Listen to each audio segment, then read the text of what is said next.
Example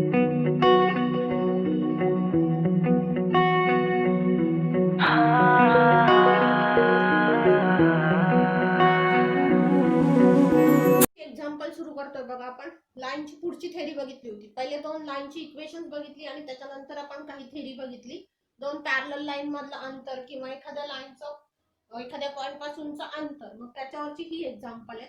पहिलं example आहे, find the length of perpendicular from 2 - 3 1 to the line x plus 1 upon 2 equal to y minus 3 upon 3 equal to z plus 1 upon minus 1. एखाद्या लाईनचं एखाद्या point पासूनचं अंतर find करायचं आपल्याला.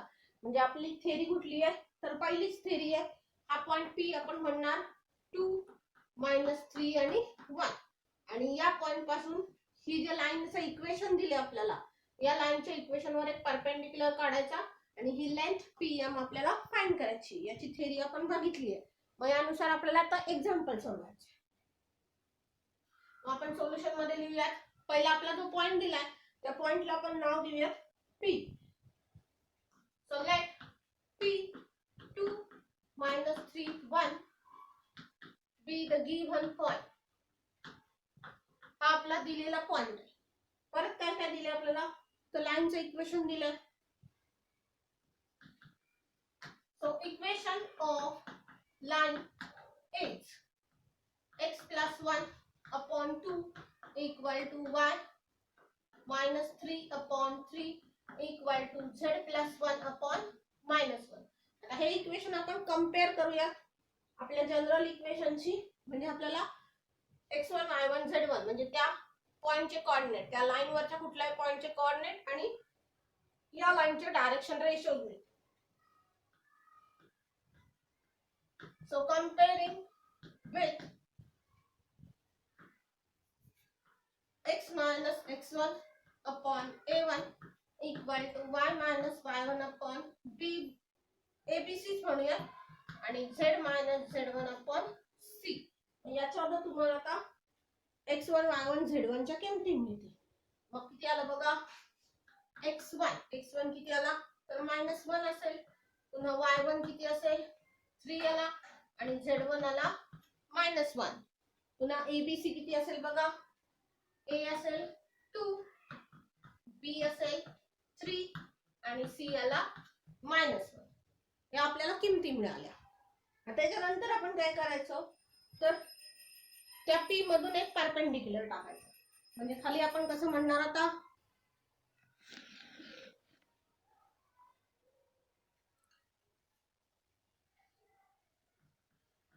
draw PM perpendicular on the line from P. Point P मधून एक perpendicular टाकला. तो M जो आहे तो कोण आहे, तर foot of perpendicular. So M B the foot of perpendicular. तो M काय, तर फुट ऑफ परपेंडिक्युलर आहे. मग आपल्याला आता M चे कोऑर्डिनेट काढायचे. मग M च्या कोऑर्डिनेटचं आपलं सूत्र काय असतं आठवा, M. M चे कोऑर्डिनेट कसे लिहितात, x1 + lambda a, y1 + lambda b आणि z1 + लॅम्बडा c. मग यातलं आपल्याला काय काय माहितीये ते लिहूया. x1 y1 z1 माहितीये, पुन्हा abc माहितीये. म्हणजे M चे कोऑर्डिनेट किती येतील पहा. x1 किती आहे, -1 + 2 लॅम्बडा, पुन्हा 3 + 3 लॅम्बडा, पुन्हा -1 - लॅम्बडा. असे आपले M चे कोऑर्डिनेट झाले. आता बघा, हे M चे कोऑर्डिनेट आपल्याला माहित झाले. P चे कोऑर्डिनेट ऑलरेडी माहिती आहेत आपल्याला. आपण PM ही जी लाईन सेगमेंट आहे याचे डायरेक्शन रेशोज काढूया. So direction ratios of PM काय असणार आहेत, तर M चे जे कोऑर्डिनेट आपले आले होते -P चे कोऑर्डिनेट करायचे म्हणजे आपल्याला डायरेक्शन रेशोज मिळतील. सो -1 + 2 लॅम्बडा, मायनस काय होणार 2 होणार, पुन्हा 3 + 3 लॅम्बडा लॅमडा आहे, त्यातून पुन्हा मायनस म्हणजे +3 झाला तो, आणि -1 मायनस लॅमडा -1 काय केलं, एम च्या कोऑर्डिनेट मधनं पी चे कोऑर्डिनेट मायनस केले, म्हणजे पीएम चे डायरेक्शन रेशोज आपल्याला मिळाले. मग आता टोटल किती होईल बघा, तर हे झालं 2 लॅमडा -3, 3 लॅमडा +6 आणि मायनस लॅमडा -2. हे तुमचे डायरेक्शन रेशोज झाले. आपण इथं फॅक्टर दॅट इज म्हणूया. हे पीएम चे डायरेक्शन रेशोज झाले. आता लाईनचे डायरेक्शन रेशोज काय असतील बघा बरं, तर लाईनचे तुमचे डायरेक्शन रेशोज हे आहेत, एबीसीच्या ज्या किमती असतात त्या लाईनचे डायरेक्शन रेशोज असतात. So direction ratios of line are किती आले, तर 2, 3 आणि -1 हे 3 तुमचे लाईनचे डायरेक्शन रेशोज झाले. मग आता हा पीएम कसा आहे, तर लाईनला परपेंडिक्युलर आहे. मग याचे डायरेक्शन रेशोज, या पीएम चे direction ratios A1 B1 C1 असतील, आणि लाईनचे A2 B2 C2 असतील, आणि या दोन लाईन परपेंडिक्युलर असतील, तर काय होतं, तर A1 A2 plus B1 B2 plus C1 C2 किती असतो, 0 असतो. म्हणजे त्यांच्या डायरेक्शन रेशोच्या गुणाकाराची बेरीज ही 0 येते. मग तेच वापरायचं आहे. हे पीएम चे डायरेक्शन रेशोज आहेत 3, आणि हे लाईनचे डायरेक्शन रेशोज आहेत, यांच्या गुणाकाराची बेरीज करून ती 0 करायची. म्हणजे काय झालं बघा, since PM is perpendicular to the line, therefore 2 into 2 lambda minus 3 plus 3 into 3 lambda plus 6 minus 1 into minus lambda minus 2 किती झाला, तर 0 झाला. मग आता हे सगळं कॅल्क्युलेशन आपल्याला करायचं आहे.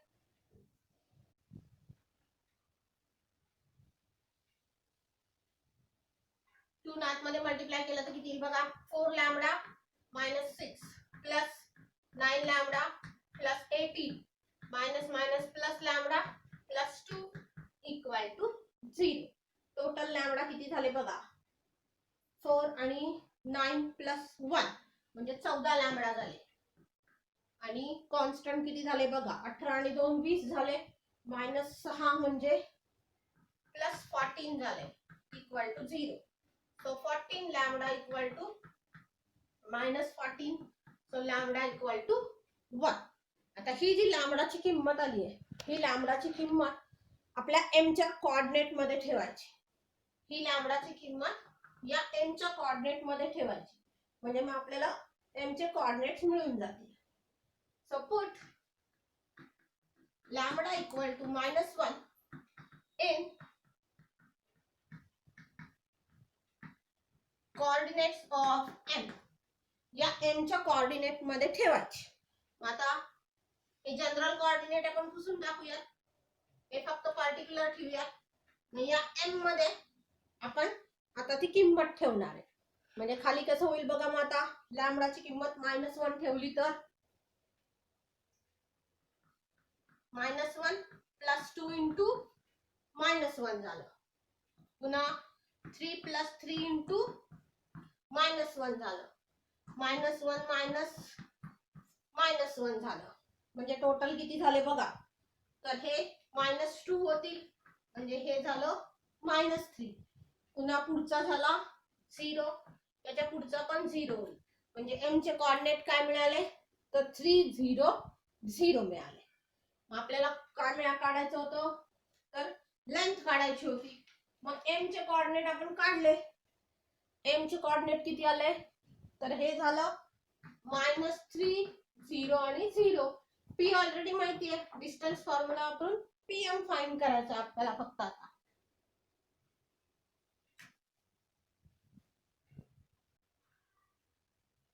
so pm is root of किती आलं, तर 2 मायनस मायनस प्लस 3 पुन्हा plus -3 - 0 whole square plus 1 - 0 whole square. PM find करतोय आपण p च्या कोऑर्डिनेट मधनं m चे कोऑर्डिनेट मायनस केले मी, म्हणजे किती येईल root of 5 square plus minus 3 square plus 1 square. So it is 25 plus 9 plus 1 म्हणजे झालं रूट ऑफ 35. हे तुमचं डिस्टन्स झालं. आपल्याला लेंथ काढायला सांगितली आहे म्हणून आपण याला म्हणायचं युनिट्स. म्हणजे लेंथ ऑफ परपेंडिक्युलर किती झाला तर 35 रूट ऑफ 35 युनिट्स झाला.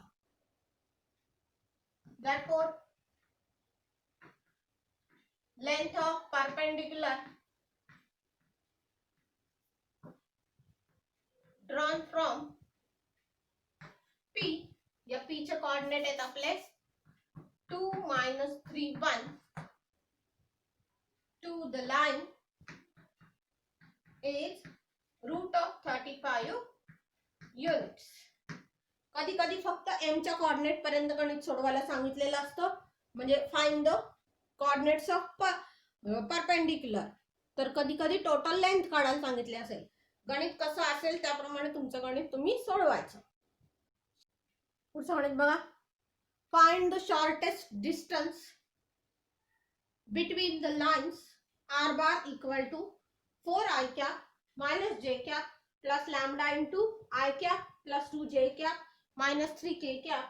आणि दुसरी लाइन है r bar equal to i cap minus j cap plus 2k cap plus mu into i cap plus 4j cap minus 5j cap sorry k cap.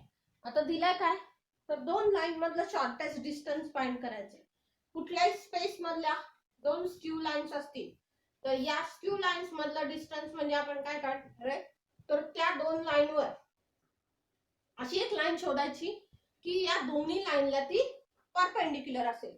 हे पहिल्या लाईनचं equation आहे. ही line L1 आहे, ही line L2 आहे. मग या दोन लाईनला perpendicular असणारा हा PQ फाइंड करायचा. मग त्या PQ चा फॉर्म्युला काय असतो आठवा आणि त्याप्रमाणे आपल्याला ते करायचंय. काय फॉर्म्युला आहे त्याचा तर त्या पहिल्या लाइन वरचा एक पॉइंट असतो A, त्याचा पोझिशन वेक्टर झाला A1 बार, त्याचा पोझिशन वेक्टर झाला A2 bar. So A2 bar minus A1 bar dot. पुन्हा काय असतं या लाइनला पॅरलल असलेला वेक्टर असतो B1 बार, या लाइनला पॅरलल वेक्टर असतो B2 बार आणि डॉट काय असतं B1 bar cross B2 bar upon magnitude of B1 bar cross B2 बार आणि याचा मॉड घ्यायचा. हे आपल्याला परपेंडिक्युलर डिस्टन्स फाइंड करायचं. मग आपण लिहूया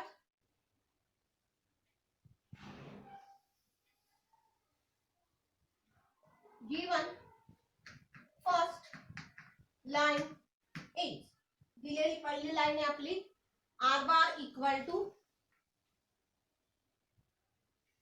4i cap minus j cap plus lambda into i cap plus 2j cap minus 3k cap. ही दिलेली पहिली लाइन आहे.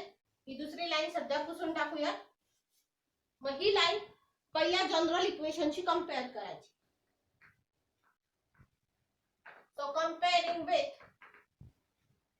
r bar equal to a1 bar plus lambda into b1 bar. म्हणजे आपल्याला b1 b2 आणि a1 a2 कोण आहे हे कळेल. सो a1 बार किती आला 4i cap minus j cap आला. तर b1 बार किती आला i cap plus 2j cap minus 3k cap आला. आता अशीच दुसऱ्या लाईनचं इक्वेशन लिहायचं. So given second line is किंवा second equation of line is असं म्हटलं तरी चालेल. काय इक्वेशन आहे तुमचं r bar equal to i cap minus j cap plus 2k cap plus mu into i cap plus 4j cap minus 5k cap. आता हे दुसऱ्या इक्वेशनशी कंपेअर करायचं. मग दुसऱ्या इक्वेशनशी कंपेअर केल्यावर काय होईल बघा. comparing with r bar equal to a2 bar plus mu into B2 बार. आता A2 बार किती आला बघा. A2 bar is I cap minus J cap plus 2 K cap आणि B2 बार आला I cap plus 4 J cap minus 5 K cap आला. आता हे तुम्ही A1 A2 B1 B2 काढले. आता याच्यानंतर तुम्हाला काय काढायचंय तर तो वजाबाकीचा vector A2 bar minus A1 बार.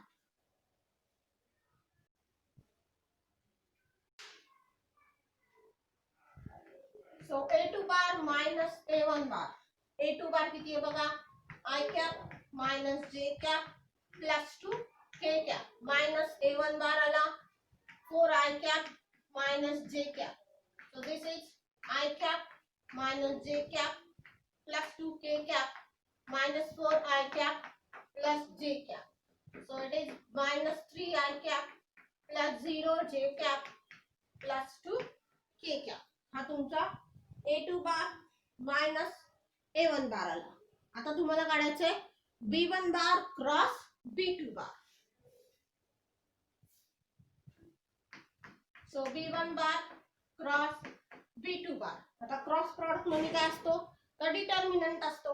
म्हणजे आपल्याला एक डिटर्मिनंट लिहायचा आहे की ज्याचा पहिला कॉलम पहिला रो असेल I cap J cap K cap. First row असेल B1 बार चे कोएफिशिएंट I J K चे 1 2 -3. आता B1 बार मी पुसते. मग आता B2 बार चे किती आहेत बघा.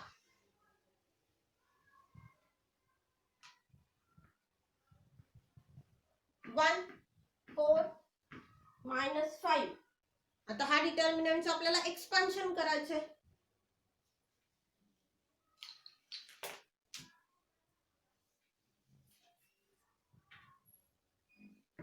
So I cap into -10 plus 12 minus J cap into -5 plus 3 plus K cap into 4 -2 किती झाले बघा. 2 I कॅप हे -2 म्हणजे प्लस 2 J कॅप आणि प्लस 2 K कॅप झालं. मग आता याचं पुन्हा मॅग्निट्यूड आपल्याला घ्यायचंय. मग या B1 bar cross B2 बारचं magnitude घ्यायचंय. किती येईल बघा. 2 चा स्क्वेअर प्लस 2 चा स्क्वेअर प्लस 2 चा स्क्वेअर म्हणजे 4 प्लस 4 प्लस 4 म्हणजे झालं 12. म्हणजे हे होईल 2√3. हे मॅग्निट्यूड झालं आपलं. आता आपल्याला काय करायचंय तर या दोघांचा डॉट प्रॉडक्ट घ्यायचा आहे. कोणाकोणाचा A2 bar minus A1 bar dot B1 bar cross B2 bar. So A2 bar minus A1 bar dot B1 bar cross B2 bar. पहिला वेक्टर किती आहे बघा. -3 I cap plus 0 J cap plus 2 K cap आणि दुसरा vector हा आहे किती आहे 2 I cap plus 2 J cap plus 2 K cap. यांचा डॉट प्रॉडक्ट घ्यायचा आहे. मग डॉट प्रॉडक्ट कसा येईल बघा. -3 into 2 plus 0 into 2 plus 2 into 2. Dot product म्हणजे I J J K K च्या कोएफिशिएंटचा गुणाकार. म्हणजे हे झालं -6 प्लस 0 प्लस 4 म्हणजे -2 झालं. आता आपल्याला सगळं काढून झालंय फक्त लिहायचं राहिलेलं आहे.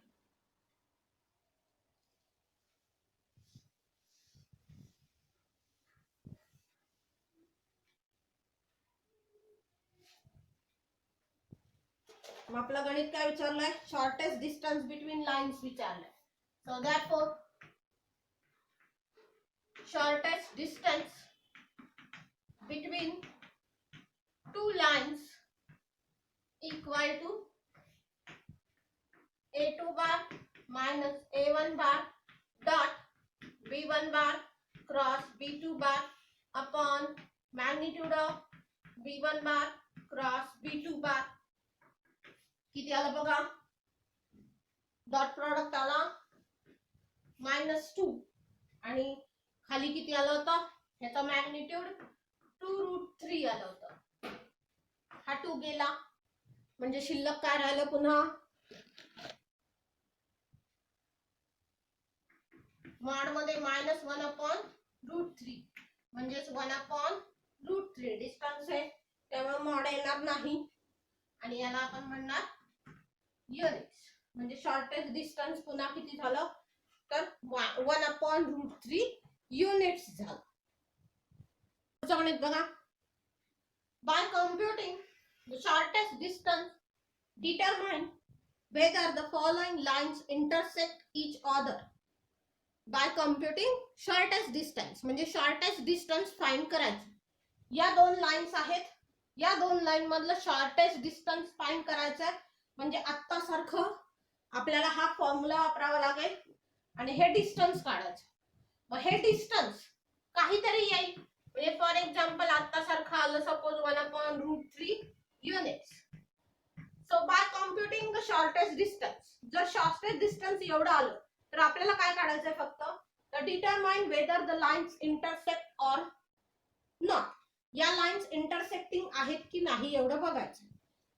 मग आता बघा जर दोन लाईन इंटरसेक्टिंग लाईन्स असतील तर यातलं शॉर्टेस्ट डिस्टन्स आपण किती म्हणतो तर 0 म्हणतो.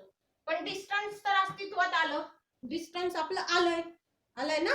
या दोन लाईन जर आपण यातलं शॉर्टेस्ट डिस्टन्स असं काढलं, हा A1 बार आहे हा A2 बार आहे, या दोघांची वजाबाकी केली, हा B1 बार आहे हा B2 बार आहे, यांचा क्रॉस प्रॉडक्ट काढला, त्याचं मॅग्निट्यूड काढलं, पुन्हा हा वेक्टर आणि हा वेक्टर याचा डॉट प्रॉडक्ट काढला आणि या दोघांचा भागाकार केला तर सपोज काहीतरी डिस्टन्स आलं. मग जर डिस्टन्स आलं म्हणजे या दोन लाईन इंटरसेक्टिंग लाईन्स असणार नाहीत. त्या अशा स्पेस मधल्या कुठल्या तरी दोन लाईन्स असतील कारण त्यांच्यातलं डिस्टन्स अस्तित्वात आहे. बरोबर आहे. म्हणजे गणित हेच सोडवायचंय.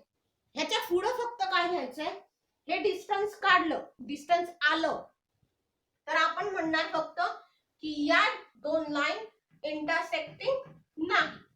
या दोन लाईन म्हणजे these two lines are not intersecting lines because there is some shortest distance between them. एवढी एकच लाईन इथं खाली वाढवायची आहे. डिस्टन्स अस्तित्वात आलं तर आपल्याला फक्त म्हणायचंय की या दोन लाईन इंटरसेक्टिंग लाईन्स नाही. आता सपोज डिस्टन्स अस्तित्वात नाही आलं तर काय होणार, तर हे जे न्यूमरेटर आहे म्हणजे हा जो डॉट प्रॉडक्ट आहे हा डॉट प्रॉडक्ट 0 होईल. म्हणजे काय होईल बघा, या डॉट प्रॉडक्टची किंमत 0 होईल. याचं काहीतरी नंबर असेल, फॉर एक्झाम्पल आपण म्हणू √3 आहे, मग 0/√3 म्हणजे काय झालं, शॉर्टेस्ट डिस्टन्स 0 झालं. बरोबर ना. मग शॉर्टेस्ट डिस्टन्स 0 असतील तर या दोन लाईन कशा असतील तर इंटरसेक्टिंग लाईन्स असतील. म्हणजे आपलं खालचं वाक्य काय झालं, these two lines are intersecting lines. एवढा एकच स्टेटमेंट वापरायचंय. डिस्टन्स अस्तित्वात असेल तर आपलं खालचं स्टेटमेंट झालं these two lines are not intersecting lines आणि डिस्टन्स 0 असेल तर these two lines are intersecting lines. एवढंच फक्त आपल्याला वाढवायचंय. सेम गणित याच प्रोसिजरनी करायचंय. जमेल तुम्हाला करायला. एवढं गणित तुम्ही घरी करा. आता आपण पुढचं गणित घेऊया.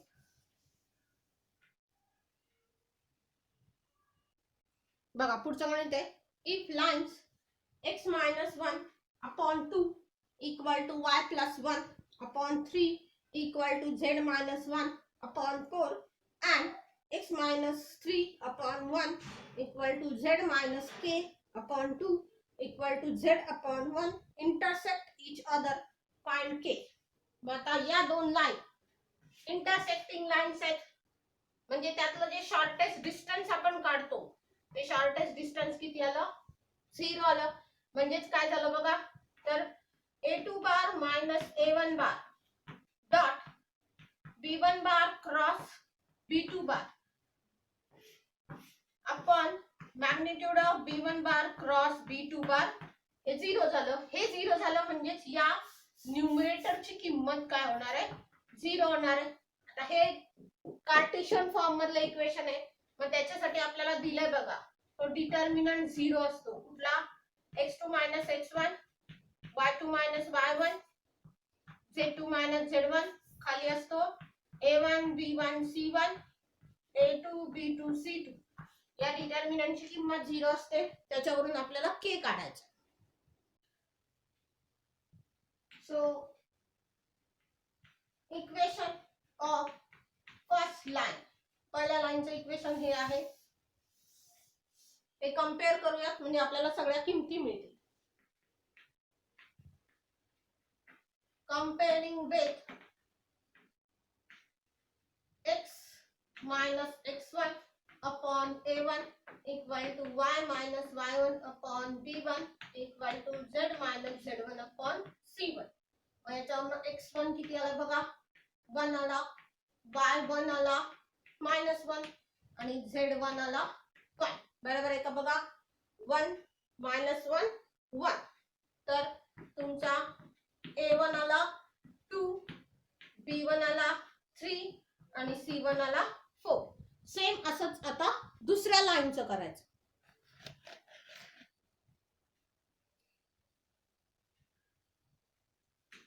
So equation of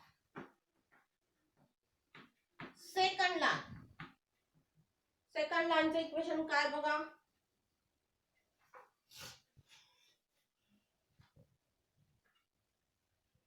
x minus 3 upon 1 equal to y minus k upon 2 equal to z upon 1. आता हे कंपेअर कोणाशी करताय?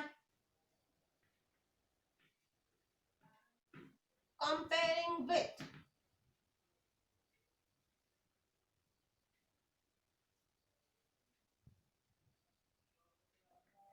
x minus x2 upon a2 equal to y minus y2 upon b2 equal to z minus z2 upon c2.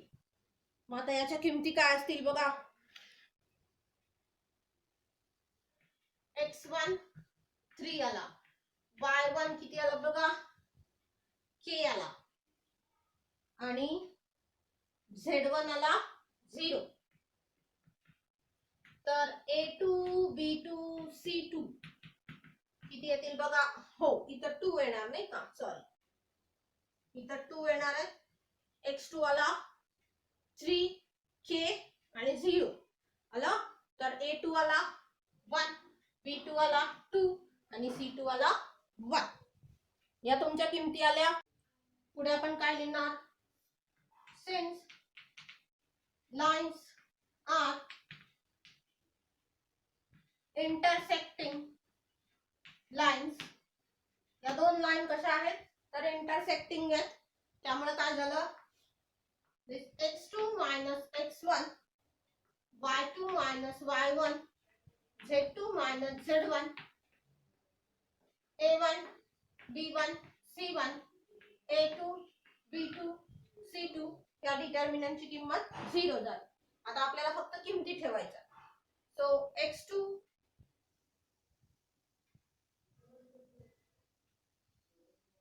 या किमती मी थोडा वेळ इकडे लिहिते.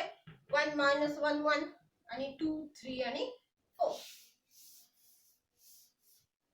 म्हणजे कुठला डिटर्मिनंट झाला बघा, x2 आहे 3 minus 1, y2 आहे k minus minus plus 1 आणि z2 आहे 0 minus 1. पुन्हा a1 b1 c1 किती आहे, 2 3 4 आणि a2 b2 c2 1 2 1. या डिटर्मिनंटची किंमत आहे आपली 0. मग आता याचं एक्सपान्शन करायचं म्हणजे आपल्याला k मिळेल. So this is 2 k plus 1 minus 1 2 3 4 1 2 1 equal to 0. करा expansion. 2 into 3 minus 8 minus k plus 1 into 2 minus 4 minus 1 into 4 minus 3 equal to 0. म्हणजे 2 into इथे झालं minus 5, पुन्हा minus of k plus 1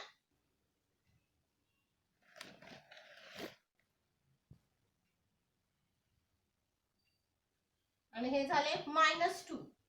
पुन्हा -1 इंटू 1 इक्वल टू 0. किती होईल बघा? -10. हे मायनस मायनस झालं प्लस. 2 नी मल्टिप्लाय करा 2k + 2 आणि -1 इक्वल टू 0. म्हणजे किती आलं? 2k आणि कॉन्स्टंट आला 11 - 2.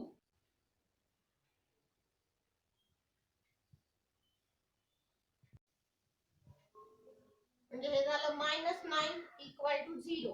म्हणजे 2k इक्वल टू 9. म्हणजे k किती झाला बघा? So k equal to 9/2. ही k ची किंमत झाली. पुढचं गणित आहे बघा. Find the shortest distance between the lines. दोन लाईन मधला शॉर्टेस्ट डिस्टन्स फाइंड करायचं आहे आपल्याला.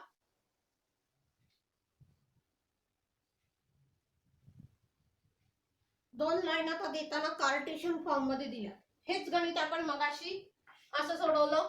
r bar equal to equation दिला असेल तर आपण a2 bar minus a1 bar dot b1 bar cross b2 bar upon magnitude of b1 bar cross b2 bar काढलं होतं. बरोबर.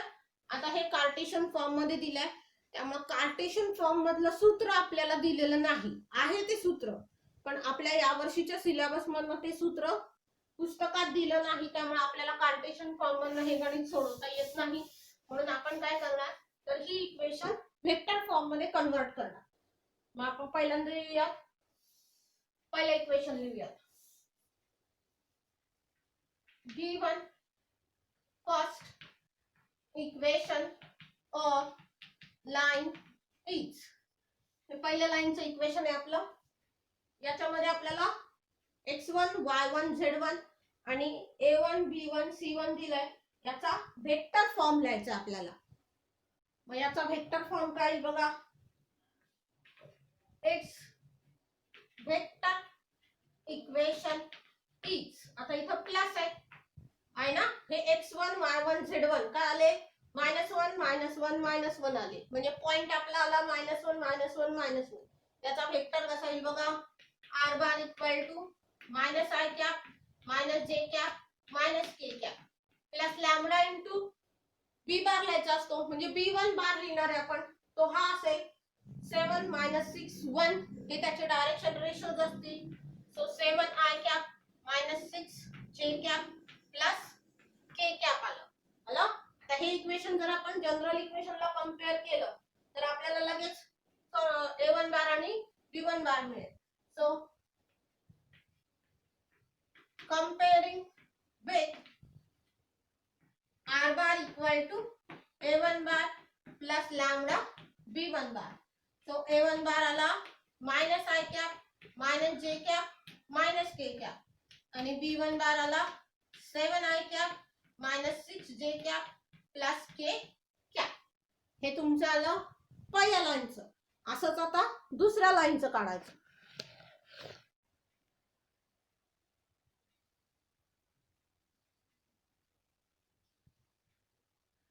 So second equation of line is. दुसरं इक्वेशन काय बघा तुमचं.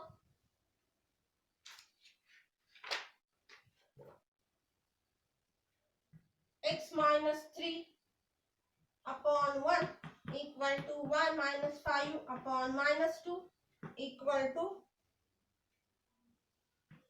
z -7 upon 1. हे आपलं दुसरं इक्वेशन आहे.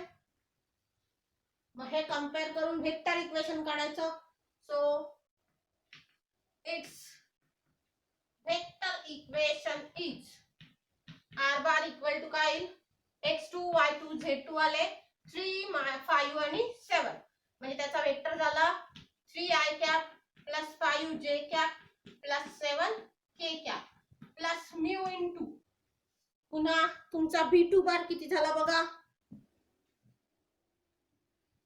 b2 बार झाला i cap -2j cap plus k cap. आता हे इक्वेशन कंपेअर करूया. तुमच्या दुसऱ्या इक्वेशनशी. So comparing with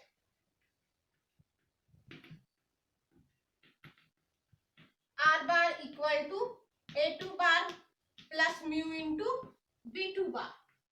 So a2 bar is 3 I cap plus 5 j cap plus 7 k cap and b2 bar equal to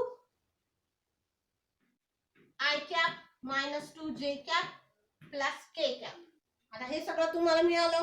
आता नेहमी सारखी कॅल्क्युलेशन्स करायची आहेत जशी दुसऱ्या एक्झाम्पल मध्ये केली तशी. पहिल्यांदा काढूया a2 bar minus a1 bar. So a2 bar minus a1 bar. a2 bar है तुमचा 3i cap plus 5j cap plus 7k cap minus a1 bar है minus I cap minus j cap minus k cap. So this is 3i cap plus 5j cap plus 7k cap plus I cap plus j cap plus k cap. So it is 4i cap plus 6j cap plus 8k cap. आता आपण काढूया b1 bar cross b2 बार. हा काय असतो तर एक determinant असतो. Determinant कुठला असतो बघा. पहिला i cap j cap k cap. b1 बार चे कोएफिशिएंट आहेत 7 -6 1. So 7 -6 1 आणि b2 बार चे 1 -2 1. मग हा वेक्टर काढायचा आपल्याला आता.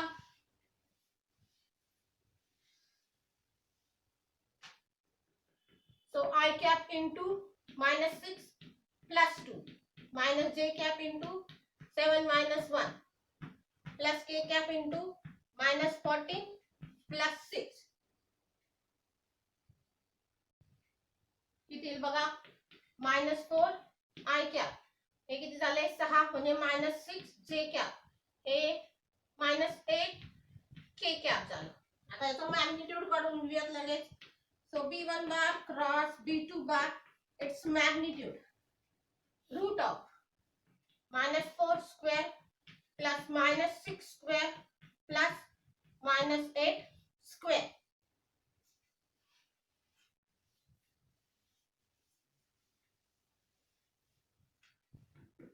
So root of 16 plus 36 plus 64 याची बेरीज किती होईल बघा.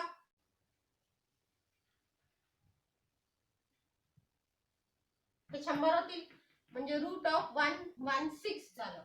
आता या दोघांचा डॉट प्रॉडक्ट घ्यायचा आपल्याला. म्हणजे कोणाचा बघा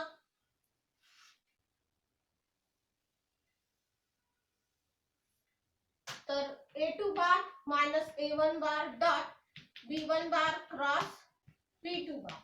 पहिला वेक्टर कुठला आहे आपला 4i cap plus 6j cap plus 8k cap dot b1 bar cross b2 bar है -4i cap -6j cap -8k cap. किती बघा डॉट प्रॉडक्ट -16 -36 आणि -64 म्हणजे -116 आलं पुन्हा आहे. आता याचं फक्त भागाकार करायचा राहिला. So shortest distance between two lines.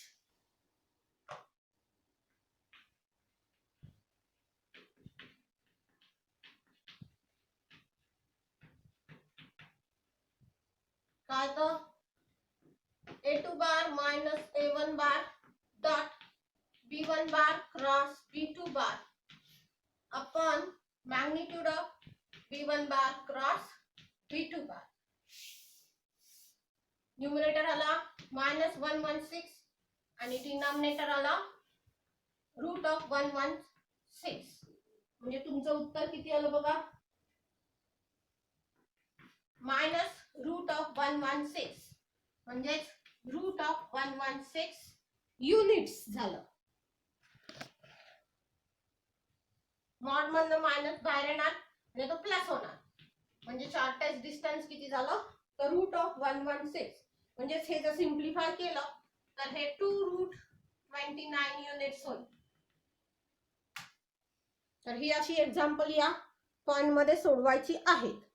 याच्यानंतर आपण प्लेनला सुरुवात करणार आहे.